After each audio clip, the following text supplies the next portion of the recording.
Coach Μπαρτζόκα και Coach Αλβέρτη, σας ευχαριστούμε για αυτή την διπλή συνέντευξη την οποία μας δίνετε. Πρώτα απ' όλα συγχαρητήρια που οι ομάδες σας κατάφεραν να περάσουν στο Top 16 και θα συμφωνήσετε φαντάζομαι και οι δύο ότι ήταν ένα από τα πιο δύσκολα Top 16 για να βρεθείτε στα play-off στην ιστορία της Ευρωλίγκας.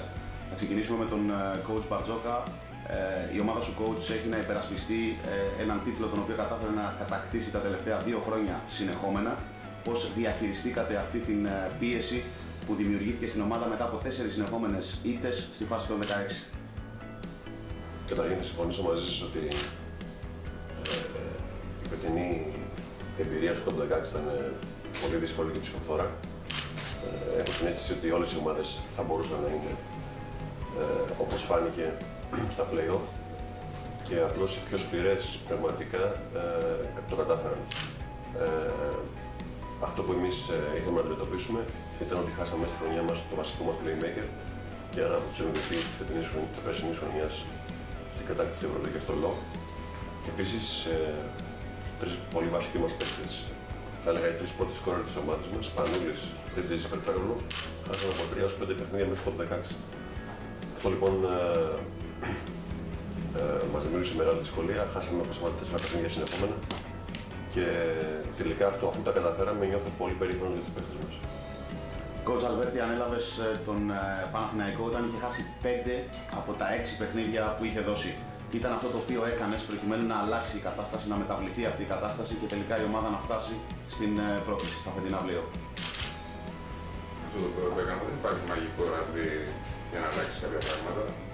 Το πρώτο πράγμα που πιστεύω κατά τη γνώμη μου πρέπει να κάνεις είναι να δώσεις να καταλάβουν οι παίκτες σου ότι αξίζουν κάτι παραπάνω. Να παίρνουν το πραγματικό τους εαυτό, να νιώσουν αυτοπεποίθηση και να παίξουν το παιχνίδι που ξέρουν να κάνουν. Και όπως είπε και ο coach, και εγώ αισθάνομαι πολύ καλά που καταφέραμε μέχρι στιγμής και εκπληρώσαμε τον ένα στόχο, να περάσουμε στην επόμενη φάση. Πόσο περήφανοι θεωρείτε ότι νιώθουν οι Έλληνες φίλαθλοι που οι 2 ελληνικές ομάδες κατάφεραν να επιβιώσουν σε ένα τόσο δύσκολο όμιλο, να προκριθούν στα play-off και να εκπροσωπήσουν με τον καλύτερο τρόπο για μια ακόμα φορά το ελληνικό μπάσκετ? Οι Έλληνες φίλαθλοι διαφέρουν, διαφορετικά σκέφτονται οι δικοί μας φίλαθλοι, διαφορετικά Παναθηναϊκού. Εγώ νιώθω ότι η πρόκληση μας στα play-off ήταν ένας πολύ σημαντικός στόχος για την αρχή της χρονιάς. Ήταν το minimum για μας, το οποίο όμως minimum δεν είναι καθόλου εύκολο να επιτευχθεί. Οι προσδοκίες είναι μεγάλες γιατί η ομάδα έχει κατακτήσει 2 συνεχόμενα ευρωπαϊκά τρόπαια, αλλά πιστέψτε με ότι έτσι πως πια είναι η Ευρωλίγκα με το επίπεδο των ομάδων πολύ ψηλό, ήταν πάρα πολύ δύσκολο να τα καταφέρουμε. Οι Έλληνες φίλαθλοι νομίζω γενικά ότι έχουν σε εκτίμηση στο ελληνικό μπάσκετ. Οι δικοί μας φίλαθλοι νιώθω ότι είναι χαρούμενοι που πήγαμε να φτάσαμε εδώ, αλλά πιστεύω ότι περιμένουν κάτι παραπάνω.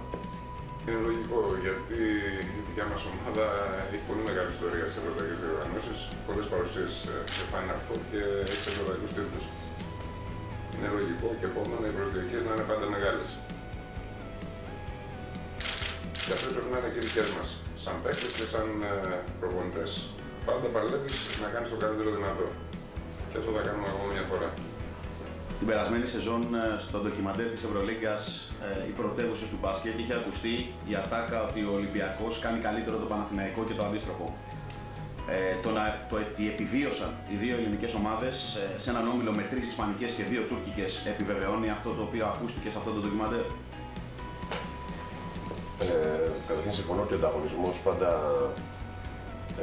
δημιουργεί θετικά πράγματα, αρκεί να μην ξεφεύγει από τα όρια και να πηγαίνουμε σε πράγματα τα οποία έχουμε συνηθίσει στην ελληνική κοινωνία και στον ελληνικό αθλητισμό. Δεν ξέρω αυτή τη στιγμή, νομίζω ότι κάθε ομάδα λειτουργήσε με τις μεγάλες προσδοκίες που έχει και για την επίτευξη των στόχων, κάθε μία διαφορετικούς, αλλά στην ουσία τους ίδιους. Νομίζω ότι δεν έπαιξε τόσο σημαντικό ρόλο η κόντρα συσσαγωγικά των 2 ομάδων, αλλά αυτή τη στιγμή σε ένα, θα έλεγα, σε ένα ευρωπαϊκό, μια ευρωπαϊκή εικόνα. Κοιτάξτε ότι είχαμε να αντιμετωπίσουμε 3 τουρκικές, όπως είπατε και εσείς, 2 ισπανικές. Δεν νομίζω ότι σε αυτό το τομέα, σε αυτό το Top 16 λειτουργήσε τόσο η κόντρα, σε εισαγωγικά κόντρα των 2 ομάδων, για τον ανταγωνισμό τους, ο ανταγωνισμός σε όλη την Ευρώπη, που ήταν πάντως πάρα πολύ ψηλός. Είναι νόμος της ζωής ότι ο ανταγωνισμός βελτιώνει τα πράγματα και σε κάνει να κάνεις ένα βήμα παραπάνω.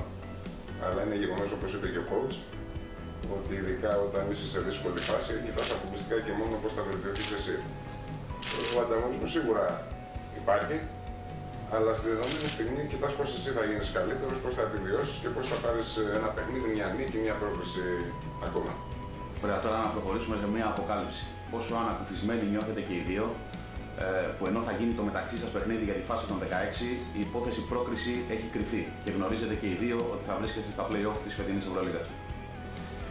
Για να είμαι ειλικρινής, όταν μάθαμε πριν το παιχνίδι το δικό μας στην ΕΦΕ στην Κωνσταντινούπολη ότι είχαμε περάσει στις 8, πραγματικά υπήρξε μια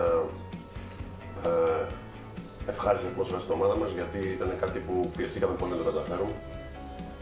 Από εκεί πέρα, όπως ξέρετε, τα παιχνίδια Ολυμπιακού Παναθηναϊκού είναι πάντα ιδιαίτερα, δεν υπάρχει ποτέ χαλαρότητα σε τέτοια παιχνίδια και έτσι πρέπει να είναι.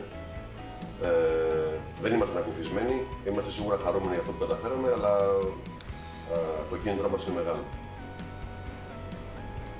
Ανακούφιση με την έννοια ότι έχεις περάσει στην επόμενη φάση και έχεις πετύχει το στόχο σου. Όμως ξέρουμε πολύ καλά τι σημαίνει στην Ελλάδα Ολυμπιακός Παναθηναϊκός για όποια διοργάνωση και να είναι. Και το παιχνίδι πρέπει να αντιμετωπιστεί με την δόση σοβαρότητα. Αυτό είναι λογικό και επόμενο. Η πίεση, όποιο αποτέλεσμα και αν, το αποτέλεσμα ό,τι και αν κρίνει, είναι δεδομένη. Πάντα θα είναι Ολυμπιακός Παναθηναϊκός. Όπως γνωρίζετε και δεν θα μπορούσε να ισχύει κάτι το διαφορετικό, αυτό το παιχνίδι έχει κριθεί ως το παιχνίδι της εβδομάδας από την Ευρωλίγα. Αυτό σημαίνει ότι θα το παρακολουθήσουν περισσότερες από 100 χώρες που δεν έχουν ξαναδεί ίσως και ποτέ μερικές από αυτές Ολυμπιακός Παναθηναϊκός να αντιμετωπίσει ο ένας τον άλλον σε αγώνα μπάσκετ. Τι περιμένετε, τι θέλετε να δουν αυτοί οι φίλαθλοι από τον μεταξύ σας αγώνα? Καταρχήν, αυτό είναι πολύ σημαντικό για το ελληνικό μπάσκετ. Όπως λέτε και εσείς, αν 100 χώρες παρακολουθήσουν αυτή τη μάχη, σε εισαγωγικά. Περιμένω λοιπόν καταρχήν ένα υψηλό επίπεδο παιχνίδι, που είμαι σίγουρος ότι οι δύο ομάδες θα το παίξουν. Οι παίκτες είναι στο καλύτερο επίπεδο στην Ευρωλίγα. Νομίζω ότι και οι τακτικές όλα θα είναι σε υψηλό επίπεδο. Από εκεί πέρα, φυσικά πρέπει να είναι η ατμόσφαιρα θα είναι ενθουσιώδης. Ελπίζω και είμαι σίγουρος ότι θα είναι και πολιτισμένη. Αυτό που θέλω λοιπόν είναι να καταλάβουν όλοι στην Ευρώπη και οπουδήποτε δουν το παιχνίδι ότι το ελληνικό μπάσκετ είναι στο ψηλότερο δυνατό επίπεδο. Αυτό. Ακριβώς αυτό, ένα παιχνίδι αντάξιο της φήμης του. Είναι πολύ σημαντικό ότι θα το δουν τόσοι άνθρωποι από τις διαφορετικές χώρες. Και αυτό που λένε να παρακολουθήσουν ένα θέμα αντάξιο των προσδοκιών. Οι ομάδες σας έχουν περάσει και οι δύο στα play-off, τα φετινά play-off της Ευρωλίγκας. Καμία από τις δύο όμως δεν θα έχει αβάνταζ έδρας στην επόμενη φάση της διοργάνωσης. Ποιος είναι ο πιο σημαντικός λόγος, ποιο είναι το πιο σημαντικό κίνητρο για το μεταξύ σας παιχνίδι, την τελευταία αγωνιστική, αφού λοιπόν όλα έχουν κρυφθεί? Νομίζω ότι απαντήθηκε προηγούμενα αυτό, ότι η ιδιαιτερότητα, η δημορφία των παιχνιδιών Ολυμπιακού Παναθηναϊκού πάντα δίνει τεράστιο κίνητρο σε αυτούς που συμμετέχουν. Και αυτό είναι όλο, δηλαδή ότι ένα παιχνίδι που θα προσπαθήσουμε να το κερδίσουμε και εμείς και οι αντίπαλοι για τους δικούς μας ιδιαίτερους λόγους. Πολύ φυσιολογικό. Λοιπόν, ένα παιχνίδι του Ολυμπιακού Παναθηναϊκού για όποια διοργάνωση και αν γίνεται θα είναι πάντα ένα ντέρμπι. Και η ομάδα που θα το κερδίσει θα έχει και μεγαλύτερο αβαντάζ ψυχολογίας για να συνεχίσει.